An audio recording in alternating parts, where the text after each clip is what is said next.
สวัสดีครับโชคชะตาพาไปตอนนี้กับเวลา 16:20 นาทีวันที่ 3 พฤศจิกายน 2568 พี่น้องคลิปนี้ก็จะออกมาเตือนพี่น้องภาคอีสานเฮาเรื่องของพายุเนาะแปลเป็นไทยมากก็คือพายุนกนางนวลเด้อจะขึ้นฟังวันที่ 6 พฤศจิกายน 2568 พี่น้องจะเฮ็ดให้ภาคอีสานเฮามีฝนตกหนักบางจังหวัดบางพื้นที่6 7 8 9เนาะพี่น้อง3-4 มื้อนี่ล่ะให้ระวังให้เตรียมความพร้อมเด้อพี่น้องภาคอีสานเฮาแล้วก็วันที่14 15ละลอกหนาวชุดใหม่จังสิลงมาเด้อช่วงนี้ก็ฮ้อนเพราะว่าพายุจะเข้ามาสงสารพี่น้องเข้าเนาะพี่น้องกว่าจะมาเป็น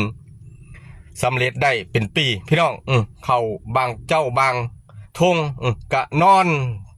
มีบแล้วพี่น้องฝนมากกะโอ้ยจักสิว่าจังใดเอาเป็นกำลังใจให้พี่น้องชาวนาเฮาตามนี่สวัสดีครับผม